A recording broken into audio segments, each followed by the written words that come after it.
Hi there. Welcome to Business Leadership Podcast. In this podcast, I interview successful business leaders and industry experts to help you grow your business. I truly believe that sometimes single insight can completely change your business directions and allow you to achieve your business goals. In this episode, I interview Carson Pue from Quadrant Leadership. Carson is a executive mentor, and he's often called by C-suite to serve as a thinking catalyst during a very critical strategic decisions. And he's also author of best-selling Mentoring Leaders. Carson shares insights on leadership challenges and also opportunities lies ahead. And he recently finished a tour on a multiple U.S. states and for leadership conferences. He met with so many leaders, and he shares what he learned during these conferences. That what is expected from a leaders after this 2 years of a disruption.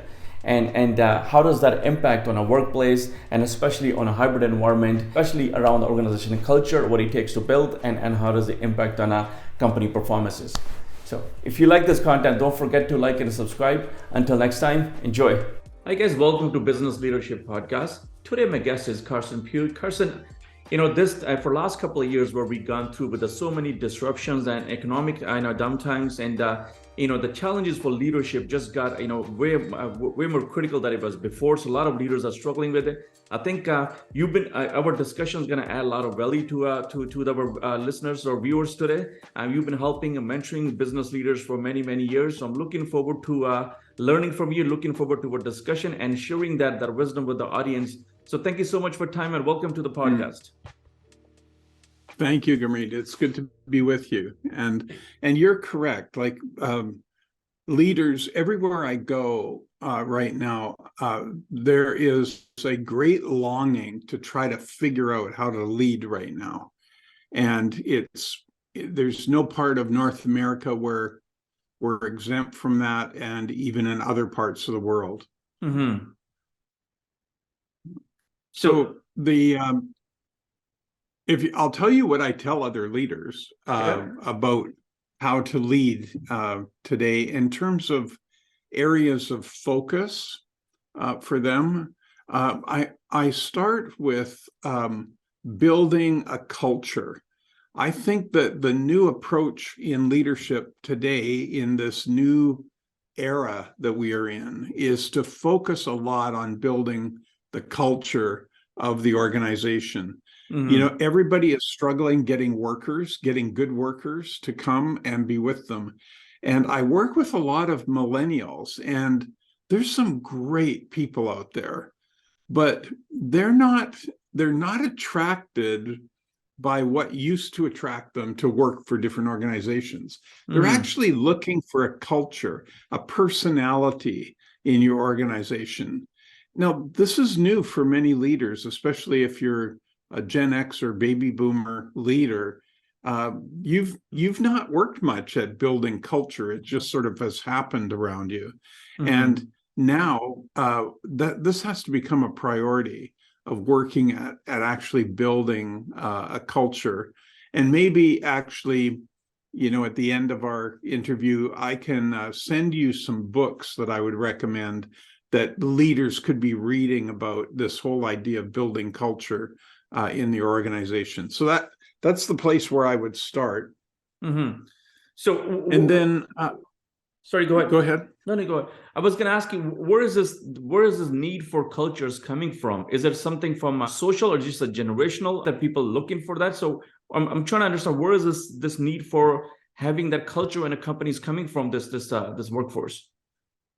Well, I think it preceded COVID, the COVID season, because you had companies like Google, Netflix, Apple. Those companies all worked at building a culture around their organization that was very attractive to people. Yeah. Now, in a post-COVID time, and it's not even really post-COVID yet, but when the world got really rocked in terms of the workforce, people working remotely, everything changed. Mm-hmm. And a lot of people are going, yeah, I don't want to go back to the office anymore. So the office or the workplace has to add something that's just more inviting. And it's not about money. It's not about even location. It's what's the culture that exists there? And are these people I want to go and be with? Even perhaps even on a Zoom meeting? Is it?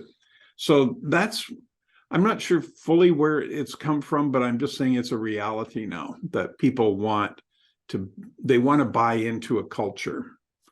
And there's certain things about that culture that are important, and I'll talk about that in a second. So first thing is build a culture. The second thing is that to lead today, you have to be willing to change your mindset. And it's hard for us as leaders. We get into our patterns, and we get very good at it. So we get really good at leading and behaving in a certain manner. But today, we have to learn to change that mindset, because if we can't break away from the past, we won't be able to kind of engage any new practices. And everywhere I look today, people are having to engage new practices, how to deal with hybrid working situations or completely virtual teams. And it's all new learning that's happening. So I refer to it as holding the hand of a lot of leaders to just help them realize they're going to have to change their method of leadership, their leadership style, if you like. A third area that is new, it actually should have been there the whole time, but it's something that is absolutely a necessity now. And that is that leaders have to focus on the well-being of all of their staff. That we have to care about mental health. We have to normalize conversations in the office about mental health, and we have to help them to just feel that it's okay to be asked, how are you doing? How are you really doing? And not have any shame attached to that, because there is such stress in the marketplace right now that it's, a good leader is going to care about the well-being of their people. And it can be as simple as I think I use the phrase normalizing conversations about mental health. We have to take any stigma away from that and realize a lot of people are really struggling with it. And people really close to me are struggling with it. So it's a real thing for me. If you're not directly struggling, somebody in your family is struggling with it, or somebody in your in your friend circle, so somebody is already struggling with it, is you rather have that discussion with them. Yeah, absolutely. Yeah, and I think you're right. We all know somebody who's probably going through this struggle of their own kind of just their way of coping right now. How are they doing that? And some practical things may be that we have to build into our HR policies some kind of mental health break days, or we have to be more flexible with working hours and all of that. These are big challenges for businesses and organizations that have been built around an 8 to 4 or an 8 to 5 template, and where they see everybody in the same building at the same time getting everything done. And now we have to look at some other ways of kind of responding to all of that. I see. So those are three good points. You mentioned that culture is the first, mindset is the second, and our employee well-being is the third one. Is there more to it, or those are three critical ones that you need to handle these days? Yeah, those are three. They're really affected by the next one, which is we have to learn to be nomadic. What I mean by that is, you think of nomads out in the desert and they would wander from place to place. Mm-hmm. Well, it's kind of like the workplace has become like that a little bit. And people are in many jobs are able to work from anywhere. And so we have to start to wrap our brains around how can I accommodate them doing that while still trying to keep this thing going in the same direction. I was with an organization where one of their employees who works in business and finance with them, and he was living in California in the San Francisco Bay Area, very expensive place to be. And so when COVID came along, all the employees were given the ability to work from home. And what happened was they actually found that in many cases they were more effective working from home. Mm-hmm. So he and his wife decided, well, if I can work from home, then why don't we move to the East Coast where real estate is much less expensive? And so he's working 3 time zones away now and working as part of this team. But it does require his supervisor to kind of adjust to, okay, I've got people now in different time zones who are all doing this work. And so it's kind of like a work from anywhere attitude and trying to figure out your leadership in that kind of a context. Yeah. And building culture in that context, Carson, that's got to be challenged, right? Different environment, different time zone. You still got to build a culture. Olden days, we used to just go in the office and have that cultural feel to it. But now it's got to be challenged for leaders to build that culture. Yes. And I think, Gurmeet, I think that one of the most important things here is that leaders have to know when you have to have a face-to-face meeting. It can't always be virtual. Mm-hmm. And there are some meetings where it's absolutely essential to have the people in the room. An example would be employee conflict. There's a conflict situation taking place. Yeah, I've never seen that effectively addressed virtually. I think you need to get people in the room face to face, and let's work this through and come to a solution. Another example would be strategic planning. I really think that there's something that happens when you get your leadership team into the room and you're trying to do a plan for a year or 2 years or 3 years out. There's something that happens when you're together that you can't replicate virtually. Now, later when you're voting on the plan, or you've got a board of directors, I think that the financial meeting that follows actually can be done virtually. But the actual creation of the strategic plan, no, we got to be together for that. Would you agree with that? There's a creativity to that, right? I think that the creativity piece comes in when we are in a person with everybody, right? I think that's where creativity comes in. That's where the brainstorming comes in. I think that's where the area is that you need to have a back and forth, and in person that makes more sense. That's my understanding. That creativity piece that goes into strategy that comes in a person a much higher level than that it will be in a remotely.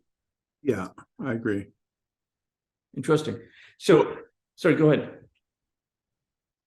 Well, I'm going to give you another one if you're ready. Sure, go for it. Workers today really want an empathic leader. They want you and I to lead in a way where we're genuinely and truly open with them, where we connect with other people, where we ask them, how their kids have done starting up in school this fall. They want to be felt like they're a person, and they want an authentic, empathic leader that's who they want to work for. And there's some leaders who have just become a little mechanistic in their working environment. They're like a machine. But I don't think that cuts it anymore. Very interesting. So we talk about a mindset, we talk about culture, we also talk about setting up example or leading with the example, many different areas. How big changes, on a personal development side for leadership? You got to work on yourself before you be in the position to do all that stuff for a company. So how much challenge has created recently on a personal development and getting the right mindset? Because if you don't have a right mindset, there's no way you can create that culture with the right mindset. Yeah, that's true. Yeah, it all does start from the inside of you and I as leaders, and where we're going to do that. And I mentor from that kind of a position. So let me give you the last two, and then I'll tell you how I mentor leaders like this. Okay. The next one is be versatile. Okay. And I'm having to work with a lot of leaders to help them learn how to shift their leadership style. If we're trying to lead somebody and we only use one method of leading, we're going to exclude a whole bunch of people who just don't connect to that. And I think we've had kind of the freedom to almost ignore that when things are going really well. But now we're heading into a time when it's going to be very competitive economically for organizations and things, and there's going to be challenges over getting good employees to be part of that. And I am just saying, hey, it's time for you to change your leadership style. And when I talk with some leaders about that, they don't even know where to begin with that, because they've used the same sort of approach for years, for decades maybe. But that shift is needed now. So that's that'd be a key thing. And the last thing I would say is, I tell leaders that your self-development and the development of your team has never been so relevant as it is right now, that you cannot afford not to be building into yourself somehow, and to learn and to grow, and to learn how to build your team and how to have them grow. It's just never been more important than it is right now. So as I've been going across the country talking with business leaders of organizations, these are kind of the 7 things that I focus on. And in some ways, it's to stimulate them towards growth and to help them to move forward. Well, if you can summarize the list, Carson, the first one was a culture, then we talked about mindset, and then a well-being of all their staff. And what was the next one we talked about? I've been taking notes for. Yeah, the next one was being nomadic. Nomadic. Okay, got it. Yeah. And there's a 4. What's the last 3? The one was a mindset. The last one. Work with empathic leaders. They want to work with people who are real. Okay. Be versatile. Change your leadership style. And the last one was that self-development, team development has never been so relevant. Wow. I mean, it does explains how much work is in front of the leaders, these days, if they want to get to the level where they, to get a handle on all these items. There's so much work needs to be done. And your last point, the personal development, that's where everything starts from. Yeah, it does. Because if you're not in a good mindset, how would you help others if you're not the same level? Yeah, that's true. Yeah. Okay. So let's talk about, you recently just gone through a conference, across the countries, and you probably met a lot of people there. So anything you find the commonality between, is it the same 7 things you see that, and you tell them, or any experience you had that you see differences in different regions, or is the same leadership challenges that everybody's dealing with? I'm actually finding pretty much the same leadership challenges wherever I was, and so there's a commonality that has come about.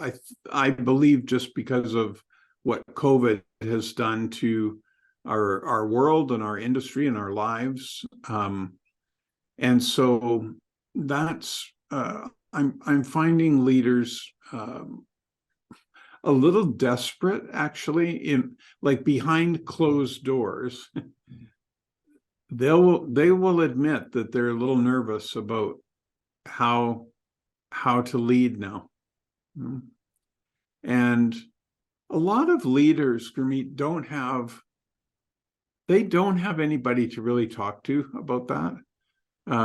They don't have a place to go to share, and that's where a good mentor coach can be that sounding board for them, somebody who can listen to them and hear their heart, and help them figure out how to move forward with their work, with their lives, and not be afraid.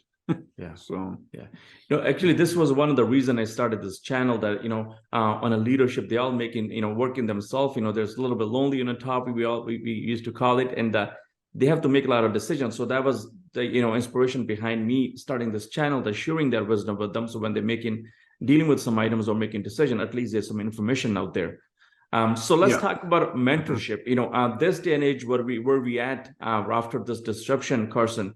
I think your screen just went blank.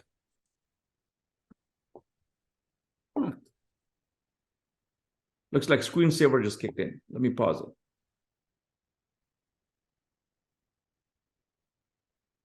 So, let's talk about mentorship. This day and age, where we just gone through recently, and all the items are critical to business leaders.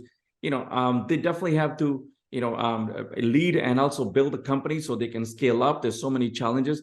How important is a mentorship? You can definitely read books. You can definitely, there's a lot of information available out there. But in an era of this information, available, how important is a mentorship from your words?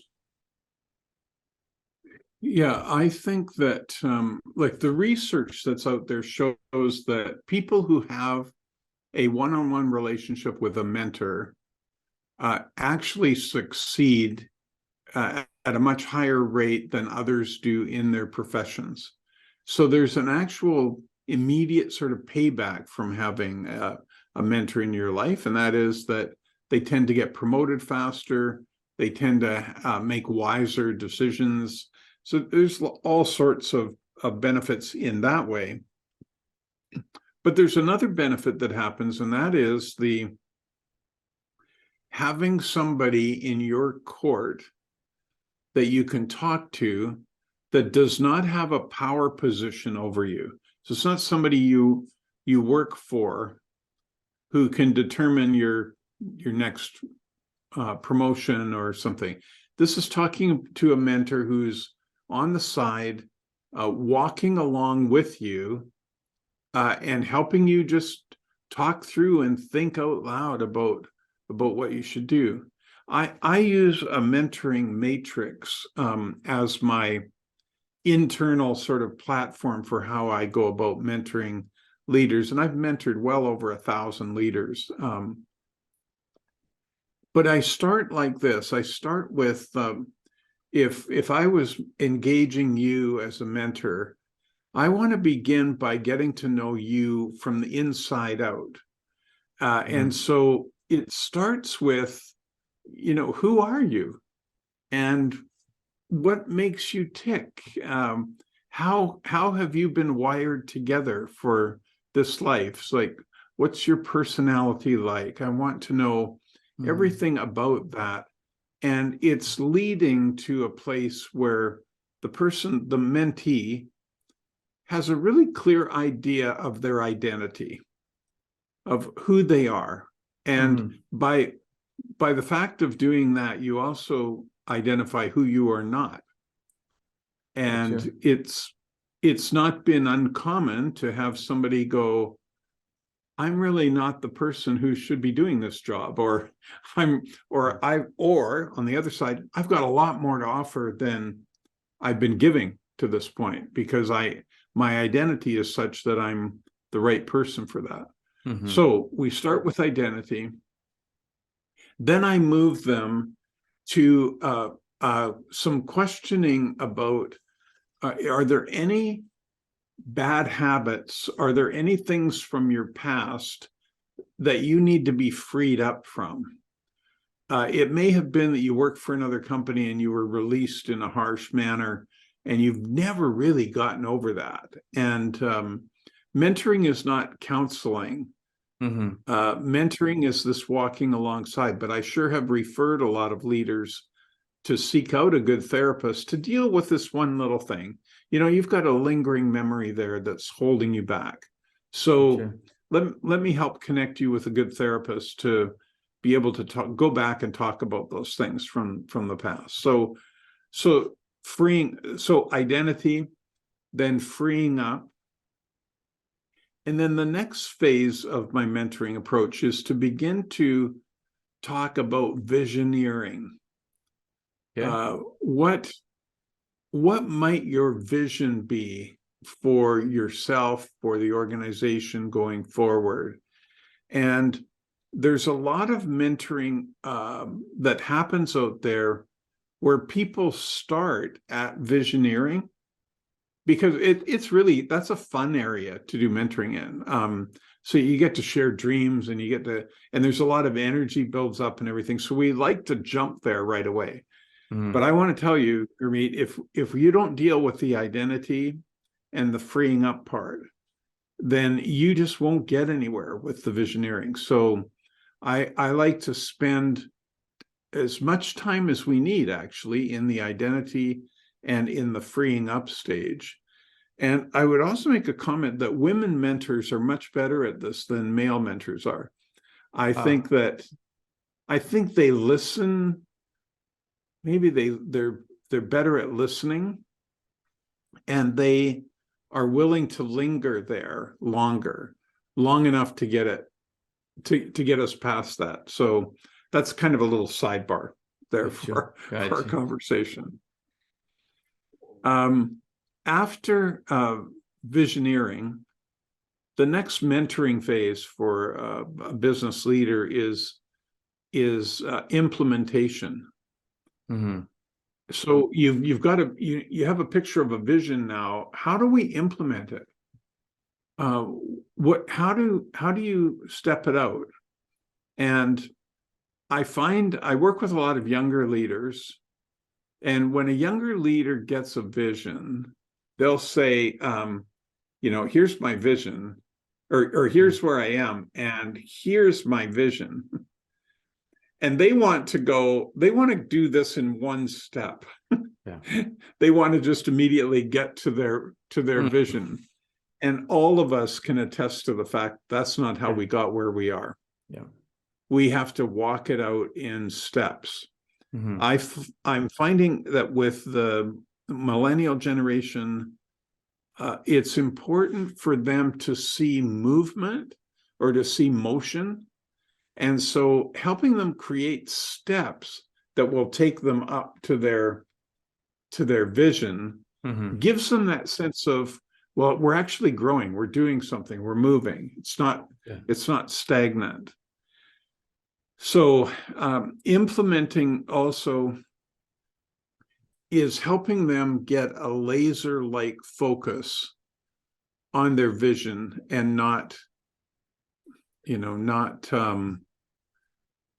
dabbling in a bunch of other things. So a mentor can really help you stay focused when you're doing that. And then after implementation, the last phase of the mentoring matrix is sustaining. There's a lot of leaders right now who need help mentoring in the area of just sustaining, like staying with your job, like keeping going. And a mentor can really be helpful in helping you to figure that out and to know how to hang in there and to Right. keep working. So that's the model that I use. And when you get to the end of sustaining, if somebody's really struggling and they're going, I think I need to move on, then I ask them, well, what is it that you're learning about yourself in this? And it actually takes us back to the center, which is about their identity. Yeah.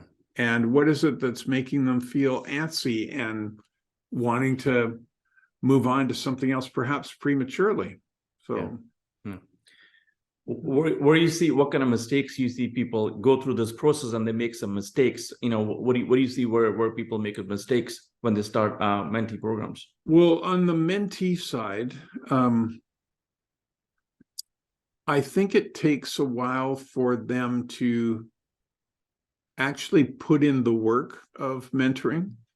Mentoring is not just having coffee with somebody.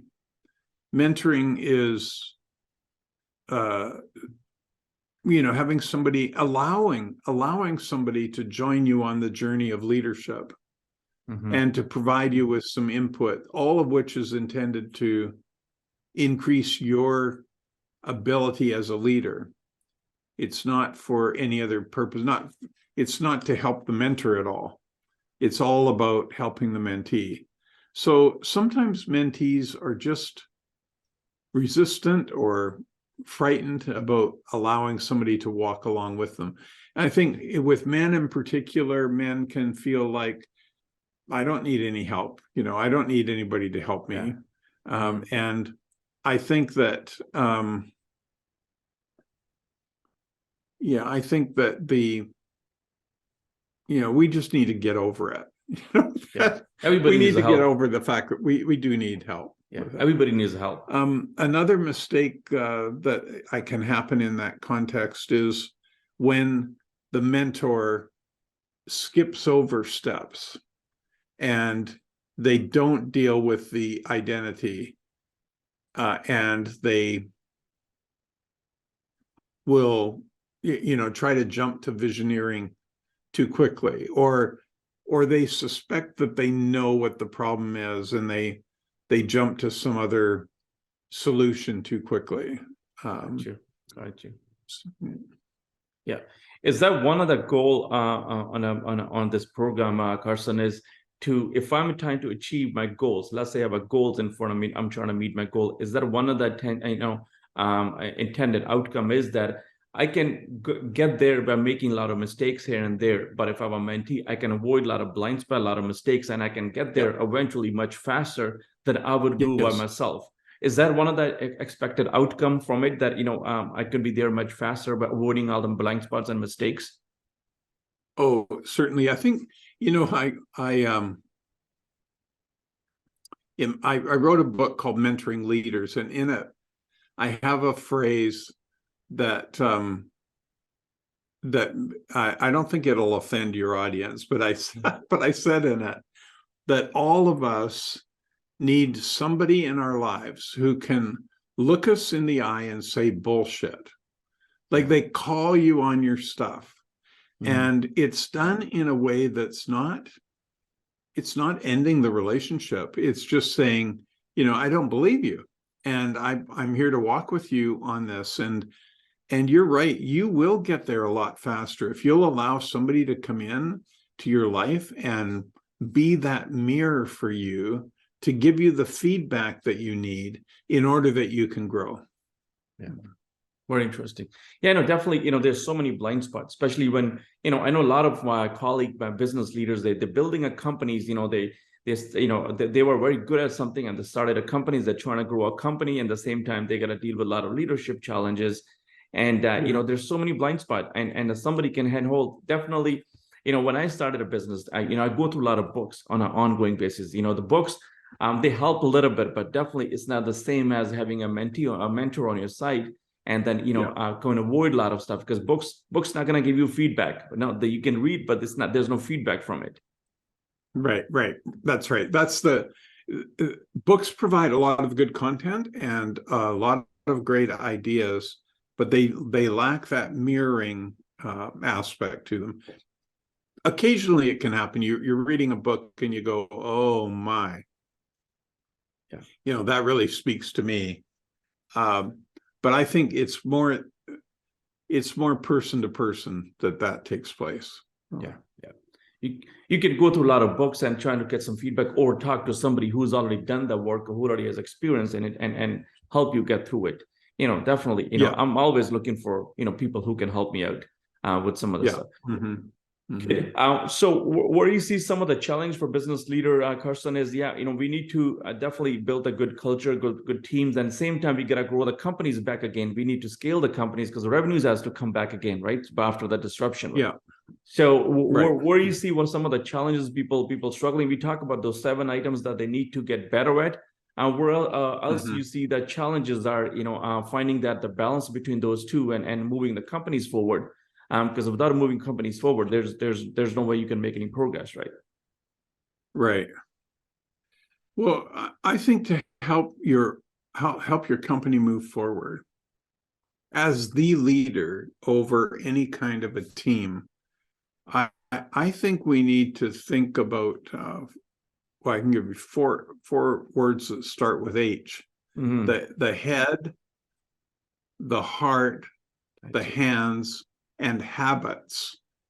So you look at your organizations and you start with your head, and you give some time to think really deeply about leadership theories and practice within your organization. You think about what are the elements that are currently informing our leadership challenge right now. So it's all cognitive work, intellectual work that you're doing, and you need to stay current. Like, leaders need to be reading articles and journals that are talking about the change in leadership right now. We have to keep ourselves informed about that. So that's with the head. And then with the heart, I think that this thing about our identity and our character really counts as an essential foundation for your leadership going forward. Your workers want an authentic, real leader who's empathic, who's kind. And so to lead your company forward, you actually have to look at the motivation of your heart. And, how are you doing? Why are you pushing so hard in this direction? So it's challenging that, I guess, or just pausing to think about it. Wow. And then hand is really, I think they're about sort of the skills and techniques that we practice within the company. Are they relevant for leading today as they were in the past? And do they fit our callings and our context for what we're doing? So working at skill development and maybe developing some brand new skills. I think you do that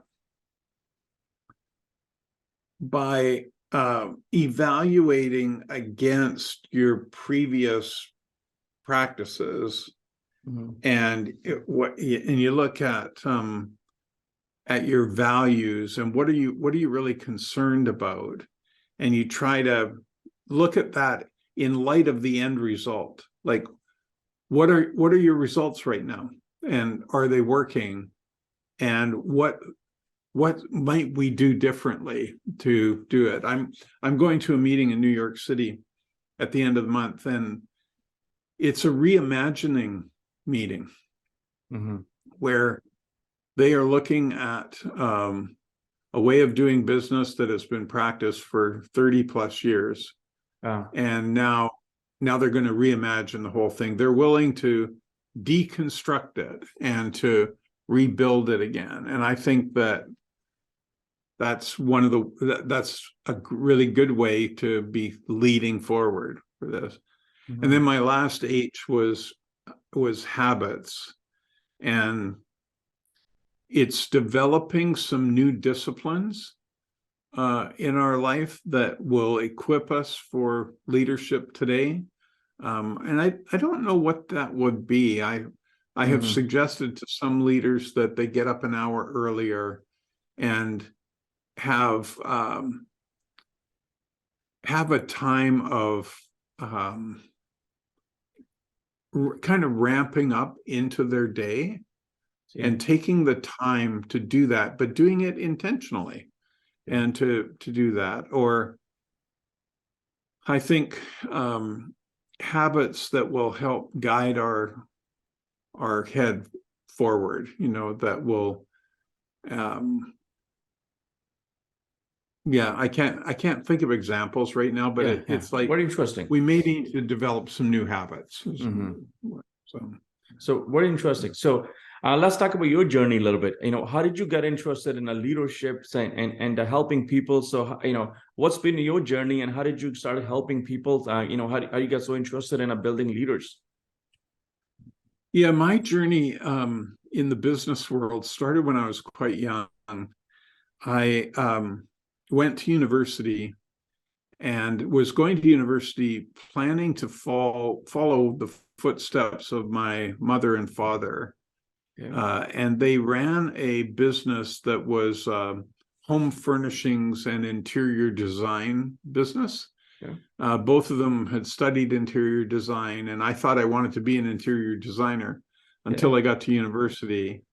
And then I realized that all the things that attracted me to that were actually the artistic side of it. And when I got to university, they kind of made a science out of it. So that I didn't like that. I just didn't.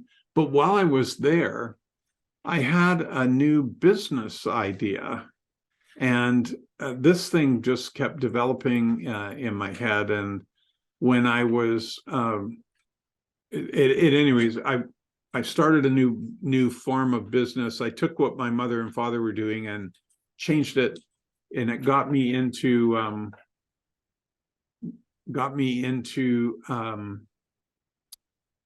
kind of leadership, building a team when I was really young. And when I was 25 years old, I was voted the retailer of the year. Oh, nice. Here in Canada. And so that was my start. And then I have been developing leaders now for a long period of time. And the book that I wrote back in 2005 called Mentoring Leaders, that's really what propelled me into doing this full time. And so I have been involved in raising up leaders full time since 2005. Very interesting. So you have a books that you recommend some in a leadership as if somebody wants to develop a leadership and do some homework, Carson, do you have books you recommend that what people should be looking into or reading?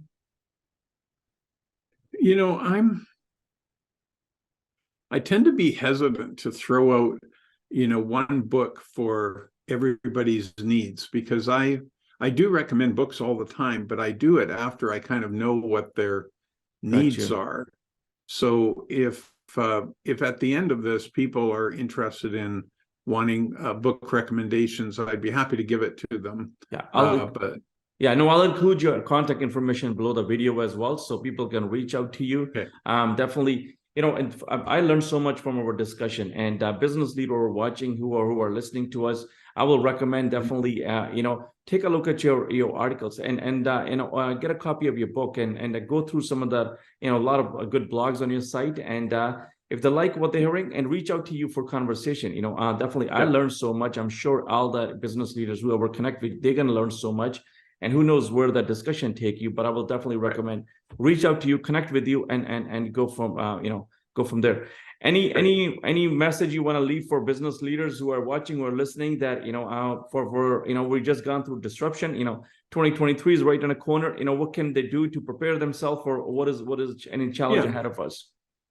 Well, I would say two things. In 2023, build relationships. Like, give a portion of your day, of your week, to building relationships, and think about building them outside of your normal comfort zone, because it's going to take a whole community to get us through this. And there may be people that you need to be connecting with beyond your normal sort of group. And the second thing I would say is develop people, starting with yourself. Yeah. But really, do the people that you're leading or coaching or teaching, do they feel like they're growing? Because development, the development of people can and should be a constant in their lives. So that's where I'd start. And you can be the one who can lead change for your organization, but you need to model that from within. Yeah, very interesting. Definitely, that's something, I gotta take away from, learning. I'm sure business leader watching, they're gonna, that if that's a message, they definitely, it's a hard work, but you gotta do the work, right? Otherwise, without a work, there's no progress. But that's where the hard work comes in. Good. So thank you so much for time. I learned so much. I look forward to our future discussion. Thank you so much for time. You're so welcome. Thank you. Thank you.